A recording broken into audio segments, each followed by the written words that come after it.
کہا ایسا تو مجھ کو بھی ہوتا ہے۔ دونوں کے دونوں اللہ کے نبی صلی اللہ علیہ وسلم کی خدمت میں گئے اور کہا اللہ کے رسول نافق حنظلہ۔ کہا کیا ہوا؟ کہا اللہ کے رسول آپ کی مجلس میں ایسا ہوتا ہے اور ہم گھر پہ جاتے ہیں تو ایسا ہوتا ہے۔ کہا اے حنظلہ اگر تمہارا وہی حال ہونے لگے جو میری مجلس میں ہوتا ہے تو فرشتے تم سے مصافحہ کرنے لگے ہیں، لیکن اے حنظلہ ساعتن و ساعہ ساعتن و ساعہ، اے حنظلہ کبھی کبھی کبھی کبھی۔ وہ جو کیفیت ہے ایمان کے ایک دم اونچی کیفیت، وہ ہمیشہ حاصل نہیں ہوگی، یا یہ معنی ہے کبھی ایسا ہوگا اور کبھی ویسا ہوگا۔ ساعتن و ساعتن، ایک ساتھ ایسی ہوگی کہ تم رو رہے ہو اللہ کے قریب ایک دم اور آخرت کی فکر غالب، لیکن کچھ ساتھیں ایسی بھی تمہاری ہوں گی، ایک ساتھ ویسی بھی ہوگی بیوی بچوں میں، تجارت میں، یا کسی اور حال میں۔ ہر وقت وہ استحضار نہیں ہو سکتا ہے۔ انسان کا دل اللہ نے ایسے ہی بنایا ہے، قلب کو قلب اسی لیے کہتے ہیں کہ اس میں تقلب ہوتا ہے۔ تو صحابہ ڈرتے تھے۔ مقصود اس واقعے سے یہ ہے کہ صحابہ ڈرتے تھے اپنے بارے میں، اس لیے نہیں کہ ان کا عقیدہ خراب تھا نعوذ باللہ، یا انہیں یقین نہیں تھا، اس لیے کہ وہ اپنے بارے میں ہمیشہ ڈرتے تھے۔ وہ تھوڑے سے بھی تغیر سے اپنے بارے میں فکر مند ہو جاتے تھے۔ ہمارا وہ حال نہیں ہے۔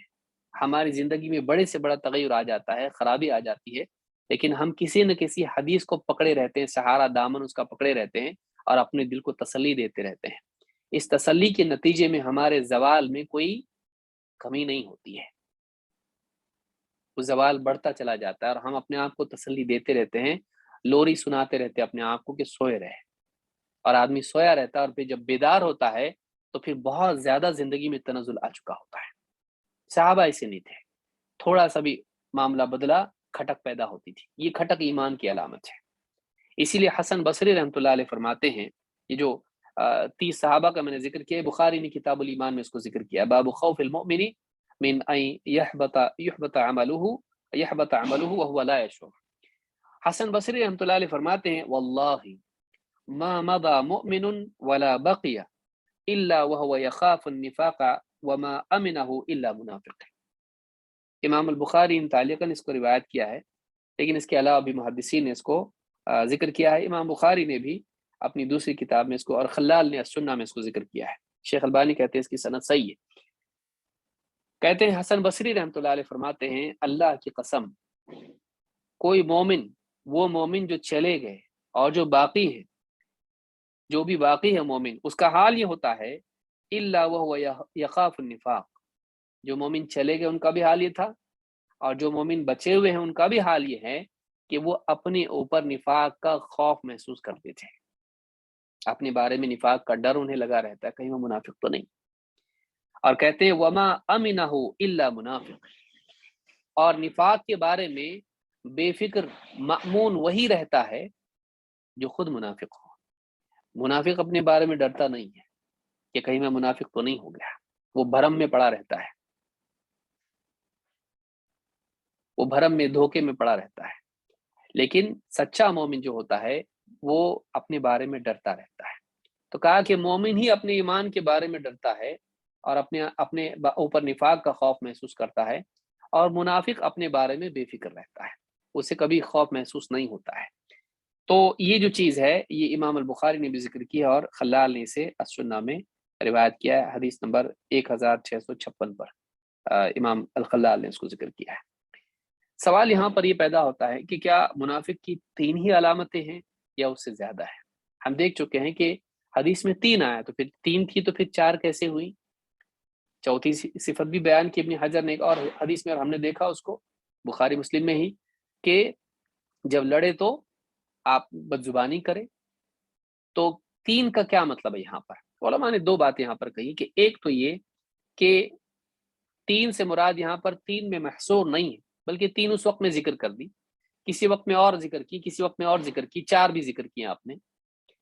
اور ایک یہ کہ شروعات میں آپ کو 3 بتائی گئی تھی، پھر آپ نے اس کے بعد مزید اور صفت بتائی گئی تو آپ نے اس میں اگلی مرتبہ میں اضافہ کیا۔ دونوں باتیں علماء نے کہی ہیں، لیکن مسلم کی ایک حدیث سے بات معلوم ہوتی ہے کہ 3 میں حصر نہیں ہے، بلکہ آپ نے فرمایا من علامات المنافق ثلاثہ، منافق کی جو علامتیں ہیں ان میں سے 3 یہ ہیں۔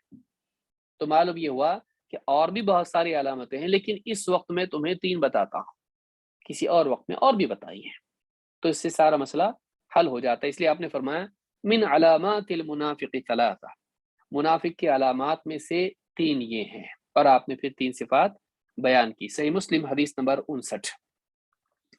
شیخ عبداللہ الفوزان کہتے ہیں کہ والمنافق له خصال اخر مذمومہ، منافق کی اور بھی بہت ساری بری خصلتیں ہیں۔ وقد يكون تخصيص هذه الخصال بالذكر لأنها أظهر عليهم من غيرها عند مخالطتهم المسلمین، کہتے ہیں کہ اور بھی بہت ساری منافقین کی صفات ہیں، لیکن جب منافقین مسلمانوں کے ساتھ ملتے ہیں تو ان کی زندگی میں یہ 3 صفات عام طور سے دیکھنے میں آتی ہیں۔ اس کے علاوہ بھی اور صفات ان کی ہیں، لیکن یہ صفات جو ہے غالب ان میں ہوتی ہیں، اور مسلمانوں کے ساتھ جب وہ ملتے جلتے اٹھتے بیٹھتے ہیں تو یہ دیکھنے میں آتی ہیں، ظاہر ہوتی ہیں۔ او لأنها هي التي يضرون بها المسلمین، یا یہ وہ 3 صفات ہیں جن کے ذریعے سے وہ مسلمانوں کو تکلیف پہنچاتے ہیں، جھوٹ بول کے دھوکہ دیتے ہیں، مس گائیڈ کرتے ہیں مسلمانوں کو، مسلمان ان کے پاس امانت رکھے تو خیانت کرتے ہیں، مسلمان سے کوئی وعدہ کرتے ہیں اور دھوکہ دیتے ہیں، ان وقت پر غدر کر دیتے ہیں، اذا عہد غدر۔ تو یہ جو صفات ہیں ان کی، اس کے ذریعے سے مسلمانوں کو تکلیف دیتے ہیں۔ باقی اور صفات ان کی ہیں، نماز کے لیے آتے ہیں تو بہت ہی بوجھل بن کے آتے ہیں، نماز دکھاوے کے لیے پڑھتے ہیں، ان کا اپنا عمل ہے، اور بھی بہت ساری صفات ہیں ان کی، لیکن یہ جو صفات ہیں ان میں کہیں نہ کہیں کسی نہ کسی کو غرض ہے، جھوٹ بولنے میں غرض ہے، وعدہ خلافی میں نقصان پہنچانا ہے، اسی طرح سے یعنی عہد توڑنے میں نقصان پہنچانا ہے، بد زبانی کر کے جھگڑے کرنے میں اس میں ضرر پہنچانا ہے۔ تو یہ وہ صفات ہیں جس کے ذریعے مسلمانوں کو نقصان پہنچاتے ہیں، اسی لیے آپ نے ان 3 کا ذکر یہاں پر کیا، یا ان 4 یا 5 کا ذکر کیا ہے۔ تو منحت اللہ میں انہوں نے یہ بات کہی ہے۔ یہاں پر سوال یہ پیدا ہوتا ہے کہ ان 3 صفات میں کیا خصوصیت ہے؟ ایک بہت ہی اچھی بات ابن حجر نے علامہ غزالی کے حوالے سے کہی ہے۔ امام غزالی کی بہت ساری غلطیاں اپنی جگہ ہیں، لیکن بعض چیزیں انہوں نے اچھی بھی کہی جن کو علماء نے نقل کیا ہے۔ ابن حجر رحمہ اللہ فرماتے ہیں وَوَجْهُ الْاِقْتِصَارِ عَلَى هَذِهِ الْعَلَامَاتِ الثَّلَاثِ، اللہ کے نبی صلی اللہ علیہ وسلم کا انہی 3 علامات کو ذکر کرنا، اس کی کیا توجیہ ہو سکتی ہے؟ کہتے ہیں انہا منبہۃ علی ما عداہا، یہ ان کے علاوہ جتنی صفات ہیں ان کی طرف تنبیہ کرتی ہیں۔ اذ اصل الدیانۃ منحصر فی 3، بہت عمدہ بات یہاں پر ابن حجر کہہ رہے ہیں، کہتے ہیں اس لیے کہ دینداری کی بنیاد، دیانتداری دینداری کی بنیاد جو ہے یہ یعنی 3 چیزوں پر منحصر ہوتی ہے، القول والفعل والنیہ۔ یعنی آدمی کی دینداری جو ہے وہ 3 لیول پہ ہوتی ہے۔ ایک تو آدمی زبان سے کچھ اچھی باتیں کرتا ہے، عمل جسم سے اس کے اچھے صادر ہوتے ہیں، اور 3 جو ہے اس کے دل میں کچھ اچھائیاں ہوتی ہیں، نیت ہوتی ہے اس کی۔ تو دین 3 اعتبار سے اظہار اس کا ہوتا ہے، یا 3 بنیادوں پر، یا 3 مرتبوں میں دین ہوتا ہے، دل میں، زبان پر اور بدن سے۔ فَنَبَّهَ عَلَى فَسَادِ الْقَوْلِ بِالْكَذِبِ وَعَلَى فَسَادِ الْفِعْلِ بِالْخِيَانَةِ، کہا کہ دیکھو یہاں پر ان کی زبان کی جو بے دینی ہے وہ جھوٹ سے ظاہر ہوتی ہے، اس لیے کہ جھوٹ بہت سخت بات ہے، اسی میں وعدہ خلافی بھی آتا ہے، اس لیے کہ وہ بھی جھوٹ ہے۔ تو ایک تو یہ کہ جو زبان سے ان کی برائی ہے، بے دینی، اس کی علامت کیا ہے؟ جھوٹ بولتے ہیں، تو معلوم ہے کہ زبان جو ہے بے دینی میں ملوث ہے۔ نمبر 2 وَعَلَى فَسَادِ الْفِعْلِ بِالْخِيَانَةِ، اور ان کا جو جسمانی عمل ہے اس کا بگاڑ کیا ہے؟ کہ وہ خیانت کرتے ہیں، کسی کا مال لینا، کسی کی چیزوں میں سے تصرف کرنا ناجائز، یہ کیا ہے؟ یہ خیانت ہے، یہ بدنی عمل ہے۔ زمین ہڑپ لینا، پیسہ کھا جانا، کسی کا زیورات اس کے کرنا، یا کچھ اور جو خیانت اس کے بدنی اعمال میں سے ہے۔ اور وَعَلَى فَسَادِ النِّيَّةِ بِالْخُلْفِ، اور کہتے ہیں کہ جو نیت کا بگاڑ ہے یہ وعدہ خلافی میں ہے، کہ آدمی یا تو وعدہ کرتے وقت ہی دل میں ہو کہ بس یوں ہی زبان سے بول رہا ہوں، میں پورا کرنے والا نہیں ہوں، ٹالنے کے لیے وعدہ کر رہا ہوں، یا یہ کہ وعدہ کریں لیکن دل ہی دل میں پھر کیا کہے، نہیں وعدہ پورا نہیں کروں گا۔ تو یہ اس کی اصل کہاں ہے؟ قلب میں۔ تو نیت کا بگاڑ کیا ہے؟ وعدہ خلاف۔ تو زبان کا بگاڑ جھوٹ، جسم سے عمل کا بگاڑ خیانت، اور اسی طرح سے دل کا بگاڑ وعدہ خلافی۔ تو کہتے ہیں کہ دینداری 3 سطحوں پر ہوتی، تو تینوں عمل کو آپ نے ذکر کیا، جس سے معلوم ہوتا ہے کہ ان کے اندر ہر جگہ بگاڑ ہے۔ منافقین تینوں سطحوں پر بگاڑ ہوتا ہے۔ لأن خلف الوعد لا يقدح إلا إذا كان العزم عليه مقارنا للوعد۔ کہتے ہیں کہ وعدہ خلافی اگر انسان سے ہو بھی جائے، وعدہ ٹوٹ جائے، تو اس سے کوئی اس پر قدح یا کوئی اس میں برائی یا مذمت اس پر نہیں آتی ہے، اگر انسان وعدہ کرتے وقت میں اس کو پورا کرنے کا پکا ارادہ کرے تو وہ مجرم نہیں ہے، کیونکہ ارادہ تو تھا اس کا۔ اما لو كان عازما ثم عرض له مانع او بدا له رأي فهذا لم توجد منه صورة النفاق قاله الغزالی فی الاحیاء۔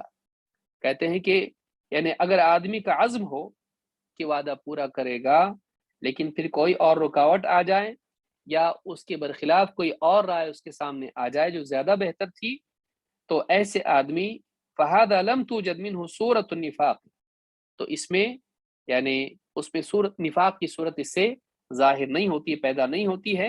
امام غزالی نے یہ بات الاحیاء میں کہی ہے، فتح الباری جلد نمبر 1 صفحہ نمبر 90۔ تو یہ جو بات ہے اس تعلق سے اہل علم نے کہی ہے۔ تو ہم نے جانا کہ نفاق کی 3 علامتیں بنیادی ہیں، اس کے علاوہ 2 اور اللہ کے نبی صلی اللہ علیہ وسلم نے بتائیں، عہد کر کے توڑ دینا اور جھگڑے میں بدزبانی گالی گلوچ پر اتر آنا، حق سے یعنی دور ہو جانا۔ یہ 5 صفات کل ملا کے امام نووی نے بھی ذکر کی ہے، اگرچہ وعدہ خلافی جھوٹ ہی کی ایک شاخ ہے، جھوٹ ہی کی ایک شاخ ہے، عہد توڑنا بھی وعدے کے ضمن میں ہی آتا ہے، لیکن اس میں صورت کے اعتبار سے جیسے ابن حجر نے بتایا فرق ہوتا ہے۔ پھر یہ بھی ہم نے دیکھا کہ یعنی اگر آدمی کا عام معمول یہ ہو جائے اور وہ کوئی پرواہ نہ کرے اللہ کی شریعت کی، تو بہت ممکن ہے کہ اس کا اعتقاد بھی خلل کا شکار ہو، اور ایسا آدمی ممکن ہے منافق ہو چکا ہو، اور جیسے کہ بعض علماء نے کہا ہے کہ یہ اس کو لے جائے گا عملی نفاق، اعتقاد والے نفاق کی طرف۔ آئیے اب ان اوصاف کی تفصیل ہم کچھ دیکھتے ہیں، اور میں نہیں سمجھتا کہ آج مکمل ہو پائے گا، لیکن ہم اس کے بارے میں کچھ باتیں دیکھتے ہیں اور اگلے ہفتے میں ہم بچی ہوئی باتیں دیکھیں گے انشاءاللہ۔ پہلی صفت کیا ہے؟ وَإِذَا حَدَّثَ كَذَبَ، بولے تو جھوٹ ہی بولے، بات کریں جھوٹ بولتا ہے، جب بھی بات کرتا ہے کچھ نہ کچھ جھوٹ اس میں ہوتا ہی ہے، جھوٹ اس کا معمول ہے۔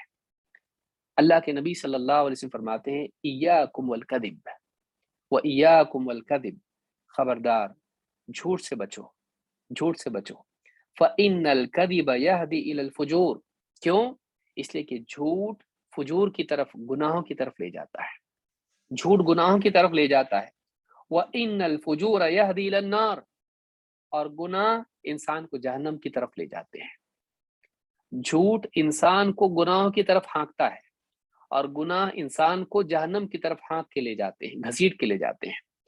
وما يزال الرجل يكذب ويتحرى الكذب حتى يكتب عند الله كذابا، آدمی جھوٹ بولتا رہتا ہے، بولتا رہتا ہے، اور اہتمام کر کے جھوٹ بولتا ہے، جھوٹ بولنے کی کوشش کر کر کے جھوٹ بولتا ہے، تکلف کرتا ہے جھوٹ بولنے میں، یہاں تک کہ اللہ کے ہاں وہ جھوٹا لکھ دیا جاتا ہے، کذاب، 1 نمبر کا جھوٹا، پرلے درجے کا جھوٹا۔ تو جھوٹ بولتے بولتے بولتے بولتے اللہ کے ہاں وہ جھوٹا ہی قرار پا جاتا ہے، جھوٹا اس کو لکھ دیا جاتا ہے۔ اس لیے جھوٹ سے بچو۔ معلوم ہے کہ جھوٹ زبان کا بگاڑ ہے، لیکن زبان کا بگاڑ آدمی کی زندگی کا بگاڑ پیدا کر دیتا ہے، اور زندگی کا بگاڑ، عملی بگاڑ، انسان کو اس برے وصف سے متصف کر دیتا ہے، دائماً وہ جھوٹا قرار پا جاتا ہے، اللہ کے ہاں وہ جھوٹا بن جاتا ہے۔ امام مسلم نے اس کو روایت کیا حدیث نمبر 2607 پر۔ تو اس سے معلوم ہوتا ہے کہ جھوٹ بے دینی تک لے جاتا ہے، اسی لیے اللہ تعالیٰ نے فرمایا یا ایھا الذین آمنوا اتقوا اللہ وقولوا قولا سدیدا یصلح لکم اعمالکم ویغفر لکم ذنوبکم۔ آپ دیکھیں گے اللہ نے کیا فرمایا، اے ایمان والو اللہ سے ڈرو اور سیدھی سیدھی بات کہو، دائیں بائیں اس میں ملاوٹ کر کے، زبان ٹیڑھی کر کے، لوگوں کو دھوکہ دے کے غلط